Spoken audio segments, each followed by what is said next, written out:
This was a situation only suitable for nightmares and horror movies. This young mother was murdered in her home along with 3 of her children in a really gruesome display. Now, what kind of a person could do something like that? Do you know? I do.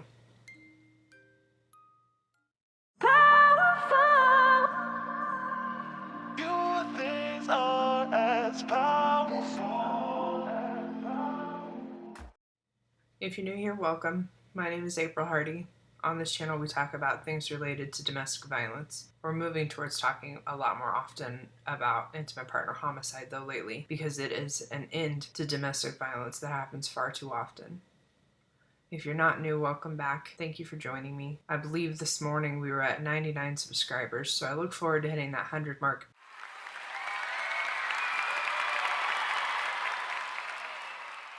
And I'm not saying that none of this is for me. Some of this is for me, but the more people that subscribe and the more people that watch, the more the message gets out. So the more that we are talking about intimate partner homicide and what a very real reality it is for so many women and children and family members and friends. I'm grateful. If you haven't subscribed and you haven't shared this channel, I would definitely encourage you to do so. I'm going to try to put in here red flags when I see them so that I can help make that more evident to you.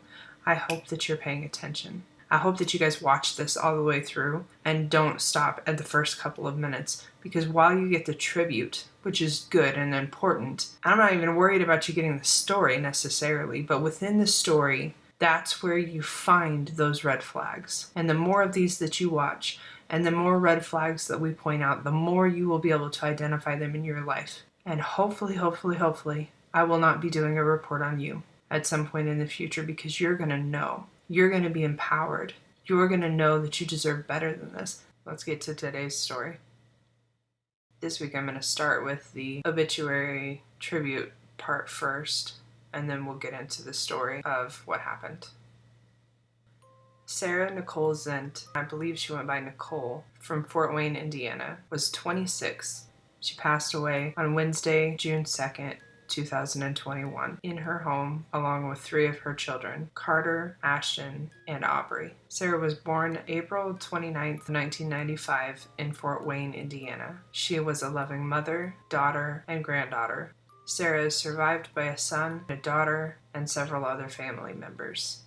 Carter Matthew Zent was born on March 24, 2016. He is survived by his father, Travis Carl, and several other family members. Ashton Dwayne Zent was born November 14, 2017. He is survived by his father, Travis Carl, as well, and several other family members. Aubrey Christine Zent was born April 13, 2019. She is survived by her dad, Justin Moore. At a vigil for the victims, Sarah's sister Courtney told WANE, Carter, he was rambunctious. He definitely was the leader of the house, always running around. He was laughing, always getting into trouble. And then Ashton, he was a little shy. He was more like the sneaky victim. So he definitely kept you on your toes. And then Aubrey, she was very, very independent. Perfect child, never cried. And Sarah, the mother everyone adored, and the serious older sister to Courtney Spicer. She was deep down the nicest person ever. She cared about anyone and everybody, all of her babies. She loved them all. Flowers, teddy bears, and pictures were laid out at the home where Sarah and her kids lived. I'm really grateful to Courtney for speaking about the kids. As difficult as it can be sometimes to get information on the victim that's an adult, it's even more rare to get information about the children. Their personalities, their hopes and dreams, what they enjoyed, what they didn't like, all of those things that make a person, and they matter.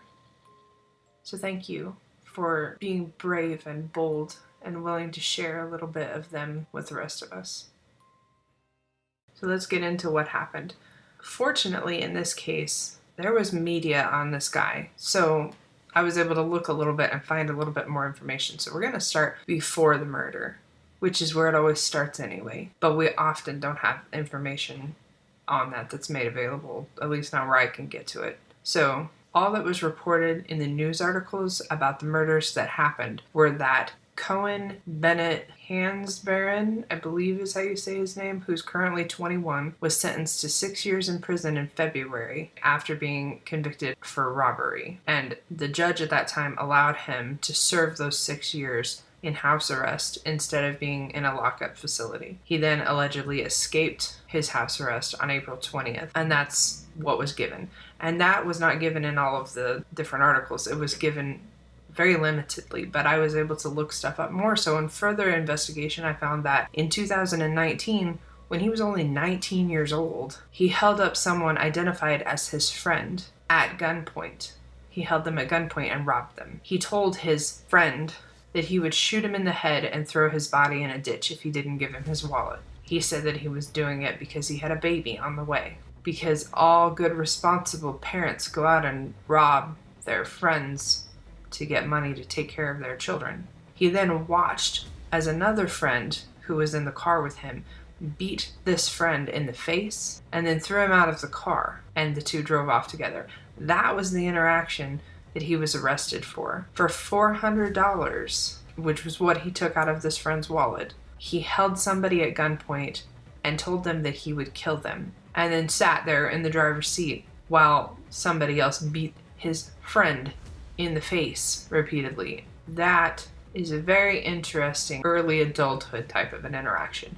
And then later, I just realized that his mother says that she didn't talk to him for 2 years. And that was 2 years ago. So she must have stopped talking to him maybe after that incident. I guess that's total speculation. But he was arrested. He got sentenced to 6 years of prison time for a violent criminal action involving a gun and threatening to kill somebody that he knew, that he called a friend. And they gave him house arrest, which he then ran from. So that's where this story begins earlier on. Then on the morning of June 2nd, a man and a woman became worried about this young family, so they went to check on them. And then they reportedly called 911 after finding their bodies. Something I think is important to note too is A, these people were concerned, which means that they felt like they had reason to be concerned. People aren't just going to be concerned out of nowhere in the morning if they don't see a mother and children that morning. That's not a thing.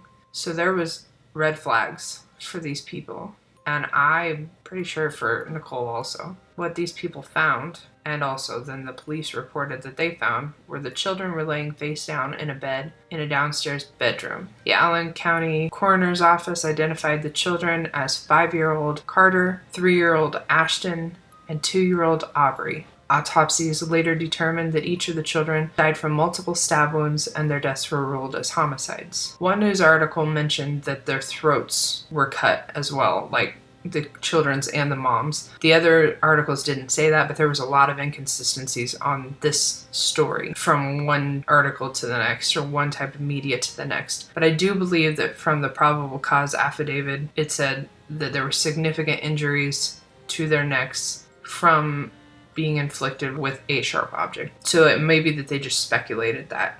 But significant injuries to their necks sounds significant. Nicole Zent, who was 26, was strangled, but her cause of death was also said to be multiple stab wounds or significant injuries to her neck, and her death was also ruled a homicide, obviously. Sarah was found kneeling beside the bed that her children were on. I can just imagine the scene in my head. Police arrived at the home at about 10:45 in the morning. They were met by the man and the woman, presumably by those that called 911, yelling, "He killed them. They're dead." This also speaks to me. They knew who this person was, and they believed that he's the one that killed them, which means that there were red flags in them that this person was dangerous. They felt the need to go check on this family. They were concerned about this family, and they were adamant that he is the one that killed him, not anybody else. About 10:45 a.m., officers responded to a call of an unknown problem. Upon arrival, officers found 4 deceased individuals inside the house, 3 murdered children, and 1 deceased adult female. We were told by friends and family we have a suspect. We need the public's help in finding the suspect.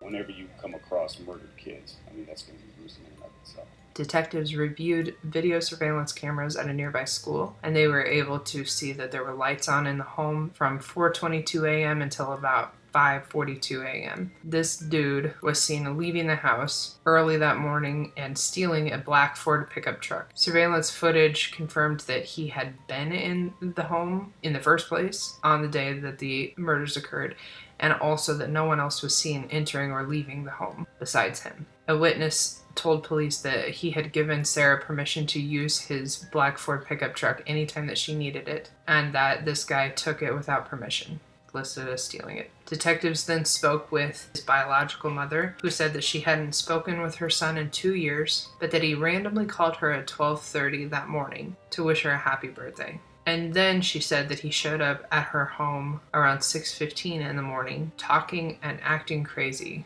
is what she said, and claiming to be shot in the stomach. According to her, he asked for money and duct tape. This whole interaction scared her, and she told him that he had to leave. So a short time after that, different surveillance video showed this black pickup pull up behind his stepmother's home. Police noted in the affidavit that he had cuts and scratches on his neck, his jaw, and his wrist. The ones on his neck and his jaw were reportedly consistent with fingernail scratches, which suggests that Sarah fought for their lives. The cuts on his wrist were said to look like they were from a sharp object. The police found Sarah's Visa card in his wallet when he was apprehended. The probable cause affidavit identified this suspect as a friend of Sarah's, but witnesses described him as her boyfriend, not her friend. I don't know if that means that they weren't together for a real long time, or if they were sort of hanging out on the DL. I don't know. But at this point, the motive for the murders has not been brought to the light. Hansberry was arrested after a several-hour-long manhunt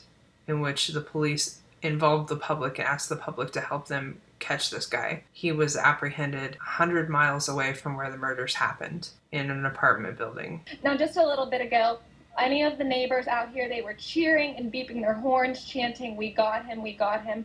They were celebrating a little bit, but they are still grieving over the tragedy of the 4 lives that were lost. He was being held in Allen County Jail for preliminary counts of murder, accused of killing his girlfriend, is what this article said, and 3 of her children inside of their home. He has now been formally charged with 4 counts of murder. He's been being held without bond since they arrested him after the manhunt. I have been carrying this fact that I was going to record on this today all dang day. Not that when women die, that's not significant, because obviously it is, otherwise I wouldn't be doing this. But I spent years being afraid of coming home to this exact thing. Do you know what that's like? I don't know very many people that do. I don't know how long these 2 were together. There were no reports on that, so I don't know if she was aware that this was definitely a concern. You know, this is why I'm trying to get people to understand this stuff, to be aware that it's an issue in the first place, and to be able to identify the red flags, and to be able to know things to do if you find yourself in that situation. I knew for a long time, like, this wasn't this was a bad week and now I'm scared thing. This was years that I was aware that there was a threat. And every time I came home, I braced myself to find this. I was thinking about this earlier because I left my house to go to my office so that I could work on this, and my son, like he always does, told me be safe when I left. He's been doing that for a while at this point, and we talked at one point about it. He tells me to be safe because there was such an amount of time where he worried, and I think he still does a little bit, that every time that I left, I wasn't going to come back. He's afraid when I leave the house that he's never going to see me again, because there's been real threat of that in our lives. And likewise, I tell him to be safe too. And one time he was like, "Why are you telling me to be safe? I'm at home." And I was like, things can happen at home too. You know, and we've had conversations as part of our safety planning with my kids in general. What are you supposed to do if so-and-so breaks into our house? So-and-so being somebody that they know who is a threat to me. What are you supposed to do? Are you supposed to save me, or are you supposed to run? And we've had to have conversations about, do you go and get help? Do you try to help somebody within the house? What happens if this person gets one of us and tries to use us against the others? These are conversations and plans that you need to make as part of your safety planning if there is at all threat of somebody that you know breaking into your home and hurting you, killing you. Maybe it's because I'm not looking at them, but I don't read cases where exes break into somebody's house and rough them up and leave. They don't break in and tie them up and tell them what a terrible person they are and how they've destroyed their lives and then leave. They leave when they're dead. I've been told that sometimes I'm just really unanimated when I'm talking on this. And part of that is a defense mechanism. Because if I let out all of my emotion that I have about these things, I'd be a blubbering mess. And you wouldn't understand anything I said. And part of it too is that I'm not ever going to tell everybody all of my stuff.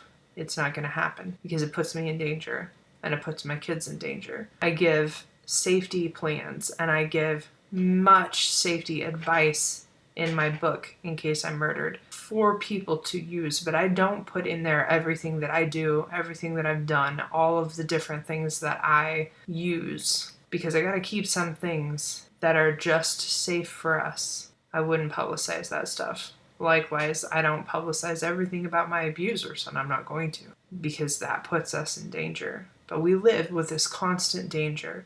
And I know that newscasters and people that are reporting on these things, they have to stay objective. That's the point. They have to. I'm going to play a video at some point in this video. The officer in the video that is talking to reporters very clearly is upset, which is significantly better than a couple of weeks ago when I was watching a reporter who was so detached emotionally, he could have cared less that this woman and her kids died. It was a children murder also. And this reporter was so detached emotionally. I was like, who are you? This officer, by the pain and disgust in his body language, I would say probably was in there. Probably saw this. And that takes me back to when the police officer trained me in firearms and said, you know, these judges that are denying your protection orders, they get to see this when it's all cleaned up. But we police officers, we have to see it in the scenario when it's messy. Something that you probably don't know about me, personally, is that I don't watch horror movies. I hate horror movies. And some of that is a faith-based belief, but a lot of it is just that when you have lived horror movies, and you have researched horror movies, and you have dealt with the backlash, the downfall, the collateral damage of real horror movies, they're fun. You're not entertaining to me in any way. I look at them and I'm like, that can really happen. That can really happen. That happens all the freaking time. And I'm not judging you if you happen to be able to go to a movie and see that and think that that is entertaining. It's kind of like those women who find it sexually exciting to live a play rape narrative. Like when you've actually had that control taken away from you, it's not sexually exciting. And when you have lived with threat and fear of your children being slaughtered and you being slaughtered, it's not exciting. I mean, that's not to say that I don't ever watch crime movies. In fact, I watch a lot of that because it interests me, because it hits so close to home. But horror movies, ugh, there's enough blood and gore and terrible, evil things in the world for real. I mean, this girl was 26. She hadn't even hardly started living yet. There were so many things that I didn't know when I was 26 about my value as a person and about what I deserved and what I didn't deserve and about the kind of person that I should be with and not be with. This girl could have, and maybe did, I don't know. She could have looked up his criminal history. She could have looked up the charges that he was on house arrest for. Or maybe she didn't know anything about it. Maybe he didn't mention it at all. And she, as a single mother of 5, as my understanding is of it, she didn't have time to deal with news and stuff like that and just totally missed it. I don't know. I could sit and speculate about what might have saved her life. But the fact of the matter is, she's already gone. But maybe I can save yours because you're watching. Keep watching. Learn. Grow. Change. Understand that you are worth more. So much more. You do not deserve that. If he is treating you badly, if she is treating you badly, you don't deserve that. If they're being abusive, you do not deserve that. Belief is strong and it is powerful, and it sucks when it's belief about things that are wrong, like that you're unworthy, that you're not good enough, that nobody else is going to want you. And it sucks when their belief is, I own you. I have a right to treat you like this. It's okay for me to control what you do and who you talk to, because that's just what partners do. All of those beliefs are so destructive, and people believe it lock, stock, and barrel 100%. But just because they believe something doesn't mean it's right. I would love to tell you that I'm not going to rant anymore in future videos, but that would probably be a lie. So pay attention, be situationally aware. Situational awareness is so important. And if you are concerned that your life might be in danger, I will put the number of the National Domestic Violence Hotline on the screen right now. If you're concerned that your life is in danger, call that number. Create a safety plan. I have safety plans. Email me. I will get you copies, and talk to your children. If you have children and they're old enough to be able to run, talk to your children. Create a plan for them.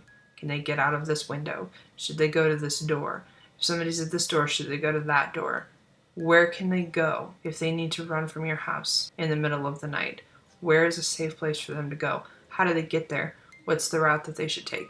Talk to them about this stuff. They are not going to think about it on their own, especially at 5, 3, and 2. But that 5-year-old could have run. Maybe the 3-year-old. I'm not saying that they did anything wrong at all, but I'm saying the more that you do, the better your chances are. Learn, grow, understand that you're worth more than you may have been told, and you may have been treated. I'm just going to keep ranting, so I'm going to let you go. I hope you have a good week. I'll see you back here next week. Until I see you again, stay safe.